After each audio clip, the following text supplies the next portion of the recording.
আমার স্নেহের ছাত্রছাত্রীরা, আমি তোমাদের প্রদীপ স্যার বিদ্যাসাগর স্টাডি সেন্টারের ইউটিউব চ্যানেল এবং ফেসবুক পেজে স্বাগত জানাই। আজকে জাস্ট কিছুক্ষণ আগে এবিটি এর এই টেস্ট পেপারটি তোমরা যেটা দেখতে পাচ্ছ, এই টেস্ট পেপারটি বেরিয়েছে। আমি তোমাদেরকে এই টেস্ট পেপারের ভূগোলের সমস্ত পেজগুলোই কমপ্লিট করে দেব। নিজের বেশ ব্যস্ততা রয়েছে, কারণ এত টিউশন এবং কিছুদিন পর এসএসসি এক্সাম রয়েছে, তাই নিজেকেও পড়াশোনা করতে হচ্ছে। তার মাঝে থেকেও আমি তোমাদেরকে এই এবিটি টেস্ট পেপারটি কমপ্লিট করে দেব। এবছর যেহেতু নতুন সিলেবাসে পরীক্ষা হচ্ছে, তাই কোশ্চেন প্যাটার্ন তোমরা সকলেই জানো অনেক চেঞ্জ হয়েছে, যথেষ্ট কঠিন। তাই তোমরা ভালো করে পড়াশোনা করো। এই ভিডিওটি তোমাদের যদি কাজ লাগে তোমরা বন্ধু বান্ধবদের সঙ্গে শেয়ার করবে, আর যদি তোমাদের উপকারে না লাগে তাহলে শেয়ার করার দরকার নেই। যদি ভালো লেগে থাকে তবেই শেয়ার করো। শেয়ার করলে আমার ভিডিও তৈরি করার প্রতি আগ্রহ বাড়বে, কারণ অলরেডি রাত্রি প্রায় 1টা বাজে, এখন আমি এই ভিডিওটি রেকর্ড করছি। তোমাদের কাছে অনুরোধ রইল এই ভিডিওটি তোমরা তোমাদের বন্ধু বান্ধবদের সঙ্গে শেয়ার করো। পেজ ছিল AC6, তার একের দাগে ছিল ক স্তম্ভের সঙ্গে খ স্তম্ভ মেলাও। তার প্রথম প্রশ্ন ছিল প্যান্থালাসা, এটি হবে অখণ্ড সমুদ্র। বিয়ের দাগে ছিল জোয়ারি বল, এটি হবে ভূখণ্ডের পশ্চিমমুখী সঞ্চরণ। সের দাগে ছিল বৈষম্যমূলক অভিকর্ষজ বল, এটি হবে ভূখণ্ডের নিরক্ষরেখার দিকে সঞ্চরণ। তারপর গ্লসোপটেরিস, এটি হবে ফার্ন জাতীয় উদ্ভিদ, অর্থাৎ সি এর অপশানটি সঠিক হবে।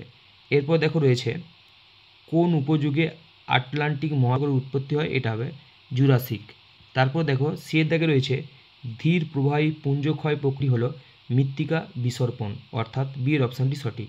এরপর দেখো 4-এর দাগে রয়েছে ছোট থেকে বড় অনুসারে কাস্ট অঞ্চলের ভূপৃষ্ঠ গর্তগুলিকে সাজালে সঠিক ক্রমটি হয়। খুব সুন্দর একটি প্রশ্ন, এটি সি এর অপশানটি সঠিক হবে, অর্থাৎ সিংহল, তারপর ডোলাইন, তারপর উভালা, তারপর পোলজে। তারপর দেখো 5-এর দাগে রয়েছে হিমশিড়ির ট্রেড অংশে হিমবাহ গলা জল জমে তৈরি হয় প্যাটার্নস্টার হ্রদ। এরপর দেখো 6-এর দাগে একটা ছবি দেওয়া রয়েছে, সেখানে রয়েছে প্রদত্ত চিত্রে চিহ্নিত অংশে হিমবাহের ক্ষয় পদ্ধতির সঠিক বিন্যাসটি হলো, এটি হবে 1-এর দাগেরটা সঠিক, অর্থাৎ অবঘর্ষ, উৎপাটন এবং আঁচড়। তারপর দেখো 7-এর দাগে ছিল নিম্নলিখিত বিবৃতিগুলি বিবেচনা করে সঠিক বিকল্প নির্বাচন করো। বিবৃতি দেওয়া রয়েছে ক্যারিবিয়ান দ্বীপে সিঙ্কহোলগুলিকে ব্ল্যাক হোল বলে। তারপর তার দেখো কারণ বলেছে এই অঞ্চলে গভীর জলরাশি ও অ্যালগির উপস্থিতি উপগ্রহ চিত্রে ধরা পড়ে। এটির উত্তর হবে সি এর অপশানটি এ এবং আর উভয়ই ভুল। সীমান্ত কুয়াশা ঊর্ধ্বগামী হয়ে সৃষ্টি করে ড্যাশ মেঘ, এটি হবে স্ট্যাটাস এবং স্ট্র্যাটোকিউমুলাস, এই দুটো মেঘই হয়। যেহেতু তোমাদের অপশানের স্ট্যাটাস রয়েছে তাই তোমরা স্ট্যাটাস করবে। তারপর দেখো 9-এর দাগে ছিল সত্য ও মিথ্যা নির্বাচন করো। 1-এর দাগে রয়েছে বৃষ্টির ছয় অঞ্চলে অ্যাডাবেটিক হিটিং ঘটে, এটি হবে সত্য। 2-এর দাগে ছিল পর্বতের অনুবাদ ঢালে বৃষ্টির ছয় অঞ্চল গড়ে ওঠে, এটি হবে সত্য। 3-এর দাগে ছিল বৃষ্টির ছয় অঞ্চলে স্ট্যাটাস মেঘের উৎপত্তি হয়, এটি হবে সত্য। 4-এর দাগে ছিল পশ্চিমঘাট পর্বতের পশ্চিম ঢাল হলো বৃষ্টির ছয় অঞ্চল, এটি হবে অসত্য, তাই এর অপশানটি সঠিক হবে। এরপর দেখো 10-এর দাগের কোশ্চেন ছিল সমুদ্র জলের উচ্চতা পরিমাপের ক্ষেত্রে যে যন্ত্রটি ব্যবহৃত হয় না, এটি হবে হাইড্রোমিটার। 11-এর দাগে ক স্তম্ভের সঙ্গে খ স্তম্ভ মেলাও। প্রথমটা ছিল চুনময় প্রাণীজ অবশেষ, এটি হবে টেরোপট। তারপরে যে চুনময় উদ্ভিজ অবশেষ, এটি হবে সামুদ্রিক শৈবাল। তারপরে রয়েছে দেখো সিলিকাময় প্রাণীজ অবশেষ, এটি হবে রেডিওলারিয়ান। তারপরে যে সিলিকাময় উদ্ভিজ অবশেষ, এটি হবে ডায়াটম, অর্থাৎ এর অপশানটি সঠিক হবে। তারপর দেখো চ্যালেঞ্জার উচ্চভূমি অবস্থিত প্রশান্ত মহাসাগরে। তারপর দেখো 13টা রয়েছে ভারতের প্রথম ইকোসিটি কোনটি, এটি হবে রাজারহাট, পশ্চিমবঙ্গ। নিচের অনুচ্ছেদটি পাঠ করে 15 দাগের কোশ্চেনের উত্তর করতে বলেছে। এটা আমি পড়ে নিয়েছি, তোমরা ভালো করে পড়বে। দেখবে 15 দাগের উত্তরটি হবে সর্বাধিক জীববৈচিত্র্য কোন অঞ্চলে দেখা যায়, এটি হবে ইকোটোন অঞ্চলে। তারপর দেখো 16 দাগে রয়েছে সবচেয়ে কম লিঙ্গ অনুপাত জনসংখ্যাযুক্ত দেশ হলো কাতার। 17 দাগে রয়েছে নিচের কোনটি পরিব্রাজনের পুল ফ্যাক্টর হিসাবে চিহ্নিত হয় না, এটি হবে মহামারী। 18 দাগে রয়েছে জনবিস্ফোরণের ইঙ্গিত বহন করে আদর্শ শঙ্কু আকৃতির পিরামিড। 19 দাগে রয়েছে নিম্নলিখিত বিবৃতিগুলি বিবেচনা করে সঠিক বিকল্পটি নির্বাচন করো। বিবৃতি এতে দিয়েছে দক্ষিণ পূর্বের এশিয়া খুবই জনবহুল, কারণ সাইবেরিয়া সমভূমি এশিয়া মহাদেশে অবস্থিত, যা পৃথিবীর বৃহত্তম সমভূমি। এর সি এর বিকল্পটি সঠিক হবে, অর্থাৎ এ এবং আর উভয় সঠিক, কিন্তু আর এর সঠিক ব্যাখ্যা নয়। তারপর দেখে 20 দাগের কোশ্চেনটা রয়েছে, জিওগ্রাফি অফ পপুলেশন গ্রন্থের রচনা কে করে? এটি হবে ম্যালথাস। 21 দাগে দেখো, কস্তম্ভের সঙ্গে খস্তম্ভ মেলাও। ইওপলিস, এটি হবে শহর বিকাশের আদি পর্ব। মেট্রোপলিস, এটি হবে নগরের বৃহত্তম রূপ। টেরানোপলিস, এটি হবে সমগ্র দেশে পৌরবসতি। আর ডিএটা হচ্ছে নেক্রোপলিস, এটি হবে মৃতপ্রায় ও ক্ষয়িষ্ণু শহর, অর্থাৎ সি এর অপশানটি সঠিক। 22 রয়েছে ভারতের একটি প্রতিরক্ষা শহর হলো হায়দ্রাবাদ। তারপর দেখো সত্য ও মিথ্যা নির্বাচন করো। 1 দাগে রয়েছে নিত্যবহ নদীর 2 তীর বরাবর গড়ে ওঠে রৈখিক বসতি, এটা ঠিক। আফ্রিকার জুলু উপজাতির বৃত্তাকার বসতিকে ক্রাল বলে, এটিও ঠিক। অরণ্যকেন্দ্রিক কর্মভিত্তিক গ্রামকে সবুজ গ্রাম বলে, এটিও ঠিক। আর তারপরে রয়েছে দেখো জলবিন্দু বসতি বন্যাপ্রবণ অঞ্চলে গড়ে ওঠে, এটি হবে ভুল, অর্থাৎ ডি এর অপশানটি সঠিক হবে। তারপরে এই প্যাসেজটা পড়বে, প্যাসেজটা পড়ে 24 এবং 25 দাগের কোশ্চেনের উত্তরটা তোমরা করবে।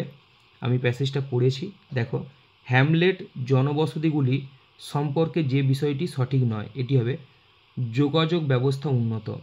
তার 25 রয়েছে একটি হ্যামলেট বসতির উদাহরণ হলো পূর্বতন কুমোরটুলি।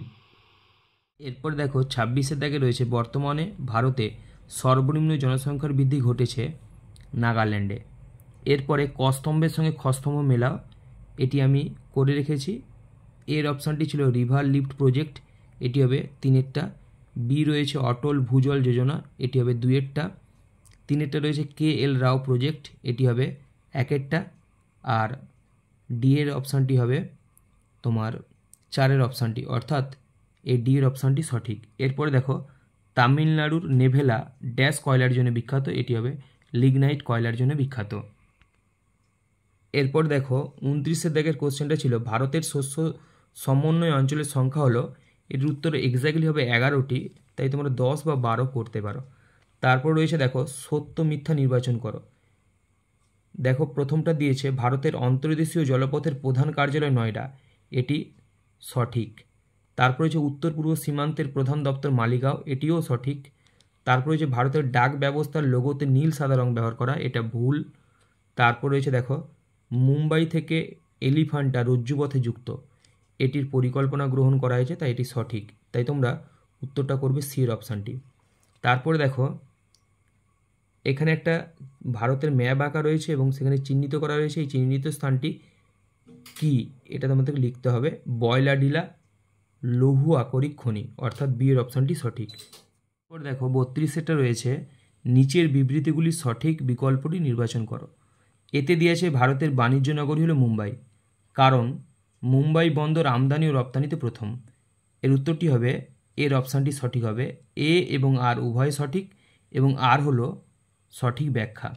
তারপরে দেখো 33 দাগের প্রশ্ন রয়েছে ভারতের অর্থনৈতিক উদারীকরণের নীতি গৃহীত হয় 1991 সালে। তারপর তোমরা অনুচ্ছেদটি পড়বে, 34 এবং 35 দাগের উত্তর করতে পারবে। আমি অনুচ্ছেদটি পড়ে উত্তর করেছি, দেখো মেক ইন ইন্ডিয়াতে কোন ধরনের সংস্থার উপর নির্ভরতা বেড়েছে, এটি হবে দেশীয় সংস্থা। তারপরে সরাসরি বিদেশি বিনিয়োগ চূড়ান্ত মাত্রায় অনুমোদন হওয়ায় বেড়েছে প্রতিরক্ষার ক্ষেত্রে, অর্থাৎ চূড়ান্ত মাত্রায় অনুমোদনের মাত্রা বেড়েছে প্রতিরক্ষার ক্ষেত্রে। তোমরা ভালো করে এই কোশ্চেনগুলো কমপ্লিট করো, আমি তোমাদেরকে প্রত্যেকটি পেজ কমপ্লিট করে দেব।